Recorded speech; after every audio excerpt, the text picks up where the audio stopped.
সর্বাগ্রে জানাই আমার পরম গুরু বৈষ্ণব ব্রাহ্মণ সাধু গুরু বৈষ্ণব ভক্তমণ্ডলী, আমার নিতাই দাস, গৌর দাস, শ্রীকৃষ্ণের দাস, পঞ্চতত্ত্বের দাস, রাধারানীর দাস, পরম দয়াময় শ্রী শ্রী গুরুদেবের দাস এবং উপস্থিত সমস্ত কৃষ্ণ অনুরাগী, গৌর অনুরাগী ভক্তবৃন্দ এবং আমার মহামায়া শক্তি স্বরূপিণী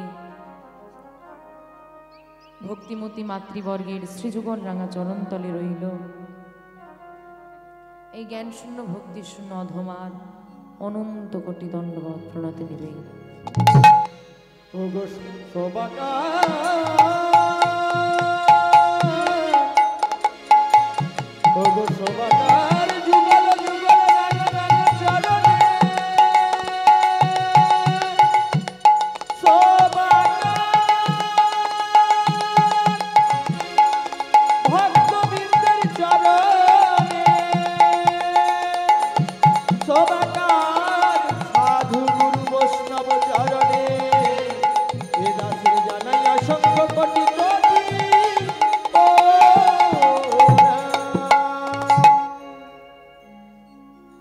আজি মহতি হরিবাসরে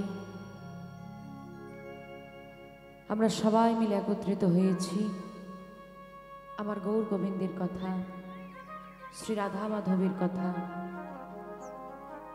আস্বাদনার্থে। আমি জানি না আপনাদের মতো কৃষ্ণ অনুরাগী গৌর অনুরাগী ভক্তবৃন্দের সম্মুখে দাঁড়িয়ে, আপনাদের মতো জ্ঞানী গুণী ভক্তবৃন্দের সম্মুখে দাঁড়িয়ে আমার মতো জ্ঞানশূন্য ভক্তিশূন্য অথবা হয়ে ভগবানের কথা আমি কতটুকু বর্ণনা করতে পারবো, আদৌ পারবো কিনা। কীর্তন জগতে ছোট বড় যত কীর্তনিয়া রয়েছেন, আমি হলাম সর্ব অধমা সর্বক্ষুদ্রতমা। কৃষ্ণ প্রেমানুরাগ, ভাগবতীয় ভক্তি, শাস্ত্রীয় জ্ঞান বিন্দুমাত্র আমার মধ্যে নাই। তাই আপনাদের মতো গৌরপ্রেমী কৃষ্ণ প্রেমী ভক্তবৃন্দ সম্মুখে দাঁড়িয়ে ভগবানের কথা বর্ণনা করব, সে ক্ষমতা, সে স্পর্ধা, সে সাহস কোনোটাই আমার নাই। তথাপিও আপনারা অনেক আশা নিয়ে এসেছেন ভগবানের কথা আস্বাদন করবেন। আমিও অনেক আশা নিয়ে এসেছি যৎকিঞ্চিৎ হলেও আস্বাদন করাতে পারবো বলে। তাই আপনারা সবাই মিলে যে যেখানে যে অবস্থায় রয়েছেন, বসে রয়েছেন, দাঁড়িয়ে রয়েছেন, কাছে রয়েছেন, দূরে রয়েছেন, সেখান থেকেই আপনাদের চরণ ধোলার যৎকিঞ্চিৎ অংশ আমার মস্তকে দান করুন, আমায় আশীর্বাদ করুন, আমায় কৃপা করুন, যেন আপনাদের সবাকার চরণ ধুলি মাথায় নিয়ে আপনাদের কৃপায় শক্তিশালী হয়ে এই মহতি হরিবাস হয়ে দাঁড়িয়ে আমি কিছু গৌর গোবিন্দের কথা বর্ণনা করতে পারি। জানি না আমি কতটুকু বলতে পারবো, তার মধ্যে থাকবে অসংখ্য ভুল ত্রুটি অবশ্যই হবে বাবা। তাই লীলা পরিবেশনার্থে আমি যদি কোনো ভুল ত্রুটি করে থাকি, বাবাদের চরণে অপরাধ করে থাকি, মায়েদের মনে ব্যথা দিয়ে থাকি, অন্যায় করে থাকি, ভুল কথা বলে থাকি, আমায় নিজকে সন্তান সম মনে করে ক্ষমা করে দেবেন। শ্রী গুরু নিতাই গৌর সীতানাথ প্রেমানন্দে হরি হরি।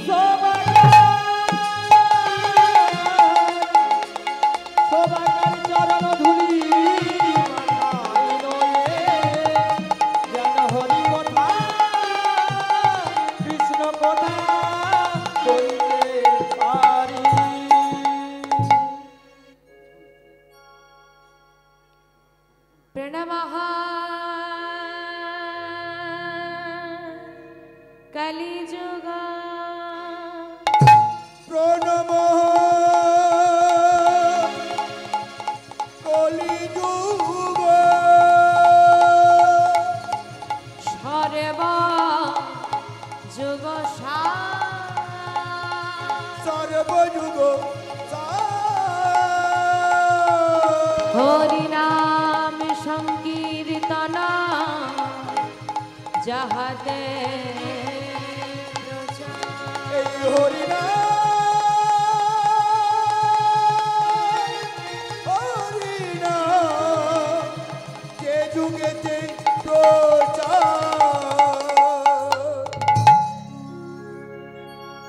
জনিতাই যে রাগে আজকে মহাজন বললেন প্রণামঃ কলিযুগ সর্বযুগ সার হরিনাম সংকীর্তন চাহতে প্রচার। যে কলিযুগের কথা আজকে মহাজন বললেন আমরা হলাম সেই কলিযুগেরই জীব, আমরা কলি হত জীব। তো এই কলি হত জীব হয়ে মা আমাদের যুগ কটা? চারটে, সত্য ত্রেতা দাপর কলি। খারাপ কোনটা?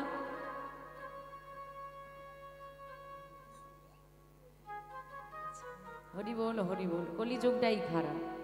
আচ্ছা কলিযুগ না হয় খারাপ, বাকি তিনটে ভালো তো। খারাপ বলতে তো আমরা কলিযুগেরই নাম বলি, তা কলিটা না হয় খারাপ, বাকি তিনটে ভালো তো নাকি?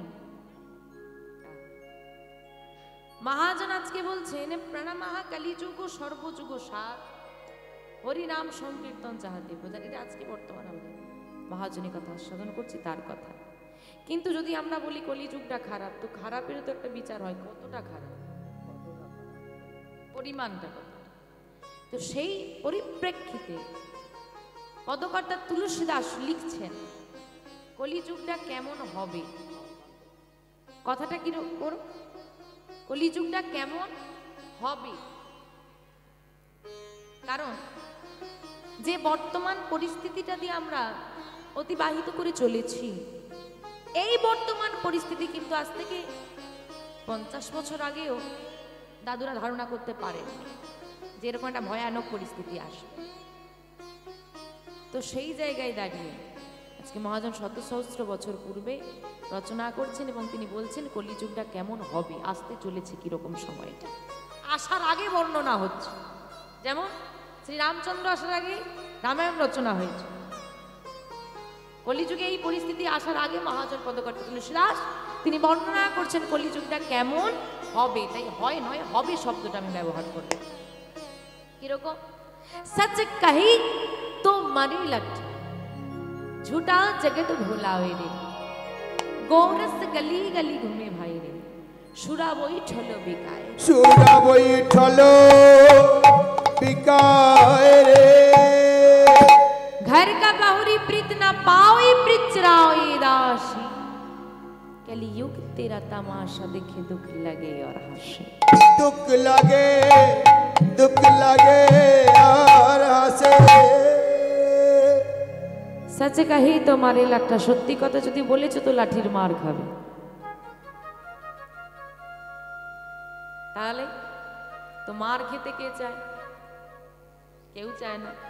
ঝুটা জগৎ ভোলায় রে, মিথ্যেটাই জগৎটাকে ভোলাবে। সত্য কথা বলার মানুষ পাওয়া যাবে না। যে এই যে পাড়া প্রতিবেশীর মধ্যে দেখবেন যে মা মুখের উপর সত্যি কথা বলে দেয় তার সঙ্গে কারো মিলমিশ হয়? কারোর হবে না। যে একটু মিথ্যেটা গুছিয়ে বলতে পারবে সে সবার কাছে ভালো মানুষ। হ্যাঁ, তাই বলছি সত্যি কথা বললে শাস্তি ভোগ করতে হবে, এবং মিথ্যে যে বলবে, যে সত্যের সঙ্গে থাকবে তার কষ্ট হবে, দুঃখ হবে, যন্ত্রণা হবে, অপবাদ হবে। আর যে মিথ্যের সঙ্গে যাবে সে সবার কাছে ভালো মানুষ হবে। गोरस गली गली घूमे भाई रे। गोरस माने, गोरस माने गो माने की गाभी, रस माने दुग्ध। गाभीर दुग्ध গোয়ালাদা গলিতে গলিতে নিয়ে বিক্রয় করবে, চিৎকার করবে, কে দুগ্ধ নেবে, কে দুগ্ধ নেবে? মানুষ নেবে না। সুরা বৈঠল বিকায়। যে মদ বিক্রি করবে তাকে গলিতে গলিতে আসতে হবে না, চিৎকার করতে হবে না, কে মদ নেবে। গিয়ে জঙ্গলেও গিয়ে বসে পড়ে, ওইখানে মানুষ ভিড় হয়ে যাবে, ওখানে চলে যাবে। গোয়ালা দুগ্ধ বিক্রয় করবে তাকে প্রচার করতে হবে, আর যে মদ বিক্রি করবে জঙ্গলে গিয়ে বসবে, লুকিয়ে বসতে হবে, কিন্তু তাকে আর প্রচার করতে হবে না, ওখানে গিয়ে মানুষ ভিড় জমিয়ে ফেলবে। আর বলছেন কি, ঘর কা বাহুরি প্রীত না পাবে, ঘরের অগ্নি সাক্ষী করা বিবাহিত স্ত্রী ভালোবাসা পাবে না। ভালোবাসা পাবে কারা? বাজারে দাসী। তাই কলিযুগের দশা দেখে মহাজন হাসছে। তাই এই সব শোনার পর কি মনে হয়, কলিযুগ ভালো না খারাপ? বলে শুধু খারাপ বলছিলাম এতক্ষণ, এবার তো বলবে খুব খারাপ। কিন্তু আজকে যে মহাজন বলছেন প্রণামঃ কলিযুগ সর্বযুগ সার, আসুন এটার বিশ্লেষণ করি। প্রণামঃ মানে প্রণাম করি বা প্রণাম নিবেদন করি। তিনি প্রণাম নিবেদন করছেন কাকে? কলিযুগকে। আমি আগেই বললাম বাবা, কলিযুগটা না হয় খারাপ, বাকি তিনটে তো ভালো। তা তিনটে ভালো রইল, একটা খারাপ, আর মহাজন তিনটে ভালোকে ছেড়ে দিয়ে যেটা খারাপ তাকে বলছে প্রণাম করি। হ্যাঁ গো, খারাপকে কেউ প্রণাম করে? চোরকে প্রণাম করো না সাধুকে প্রণাম করো? সাধুকে, তাই তো। কলিযুগে সাধুকে প্রণাম করতে হলো ভাবনা চিন্তা করে করতে হয়। চোর তবু ভালো, সাধুর বেশে চোর আরো ভালো। যে চোর সে তার সৎ চরিত্রটাকে কিন্তু প্রকাশ করে, আমি চোর আমি চোর। কিন্তু যে চোর সে যে আছে সাধু, তাকে কি করবে? সাবধান, খুব সাবধান। চোরকে কিন্তু সাবধান করেছে না, বলেছে চোর সাবধান, সাধু সাবধান। যারা ভালো তাদেরকে সাবধান করে দিচ্ছে, যে খারাপ হচ্ছে হোক, ভালোকে সাবধান করছে, সাবধান হও। তুমি যেন ওই খারাপের সঙ্গে পড়ে গিয়ে তোমারও গায়ে দাগ না লেগে যায়। যে কালো পোশাক পরে থাকে তার কি দাগ লাগার চিন্তা থাকে? কালো পোশাক পরে আমরা যখন কোথাও যাই, কোন অনুষ্ঠান বাড়িতে, এই সাদা পোশাকটা পরিস না, দাগটা লেগে যাবে। যে সৎ ব্যক্তি হয় তারই গায়ে দাগটা লাগার ভয়টা বেশি থাকে। এই সাধু সাবধান, হরিবল হরিবল। তার যেটা খারাপ তাকে তিনি প্রণাম করলেন। শুধু যদি প্রণাম করতেন তাও মানা যেত। তিনি আবার বলছেন সর্বযুগ সার, কলিযুগ নাকি সব যুগের সার। কেন বললেন? কৃতে যোদ্ধায়তে বিষ্ণু ত্রৈতয়ং যততে মুখাই দাপরে পরিচর্যাং কলৌ তৎ হরি কীর্তনা। কলৌ তৎ হরি সংকীর্তন। সত্য যুগে ধ্যান, ত্রেতায় যাগযজ্ঞ, দাপরে পূজা পরিচর্যা, কলিযুগে হরিনাম। এই হচ্ছে আমাদের চারটি যুগ, আর চারটি যুগে চারটি সাধনা। আমরা কলিযুগের মানুষ হয়ে ধ্যান করতে পারবো না? পারবে? এই সংসার ধর্ম পরিত্যাগ করে জঙ্গলে কি গুহায় বসে বসে ধ্যান করতে? আরে চোখ বুঝিয়ে তো ভয়েই হয়ে যায়। আর চোখ বুঝিয়ে বসে থাকলে তো ঘুমিয়ে পড়বে, এক্ষুনি চোখ বন্ধ করে বসে থাকবে, ঘুম ধরে গেল। চোখ খুলে বসে আছে কীর্তন শুনতে বসা থেকে, তাহলে চোখ বন্ধ করলে কি? হরিবোল হরিবোল। ধ্যান হবে না, যজ্ঞ হবে না। যজ্ঞ কেন হবে না? পারবো না। আজকে এখানে বাবা বাড়িতে এত সুন্দর হরিনাম যজ্ঞ করাচ্ছে, সবাই করাতে পারবে? সবার সম্ভব? আরে আমিই আসবো। আগে ফোনটা করলে কত দেবে বলো, তারপর যাচ্ছে। সবার সামর্থ্য কই? হ্যাঁ, তো কারোর দিকে একটা আঙুল তুললে বাকি আঙুল নিজের দিকে, নিজের দোষটাকে ধরে নেওয়াটা ভালো। এই যে এত সুন্দর করে সাজানো, এত আয়োজন, এমনি এমনি তো হবে না। কিন্তু ত্রেতা যুগের সাধনা যজ্ঞ, কলিযুগের ওই যজ্ঞ প্রযোজ্য নয়। কিন্তু কলিযুগে একটা যজ্ঞ প্রযোজ্য, সেটা হলো হরিনাম যজ্ঞ। এবং কলিযুগের যজ্ঞকে ত্রেতা যুগের যজ্ঞের থেকে মহৎ বলা হয়েছে। কেন? ধরুন এই যে এখানে পুজো হয়েছে, মায়ের একটা যজ্ঞ হয়েছে, হোম হয়েছে, তো যেটাকে আমরা চলতি কথায় বাড়িতে কম বেশি সবারই হয়। তা এই বাবা বাড়িতে যে যজ্ঞটা করালেন, তাতে আপনাদেরকে ডেকেছেন, আপনারা এসেছেন, মায়ের আরাধনা দর্শন করেছেন। তা উপকৃত কে হলো? যিনি মন্ত্র উচ্চারণ করেছেন এবং যিনি আহুতি দান করেছেন, তাই তো। বাকিরা দর্শক। এই যে নাম যজ্ঞটা হচ্ছে, যিনি করাচ্ছেন তার তিনি উপকৃত, যিনি করছেন তিনি উপকৃত, যারা শ্রবণ করছেন তারা উপকৃত। এত পশু পাখি জীবগুলো সবাই শ্রবণ করতে পারছেন, সবাই উপকৃত হচ্ছে। তা একটা যজ্ঞ থেকে এত ব্যক্তি, এত জীবকুল যদি উপকৃত হয়, উদ্ধার হয় তাহলে সে যজ্ঞ কি মহৎ নয়?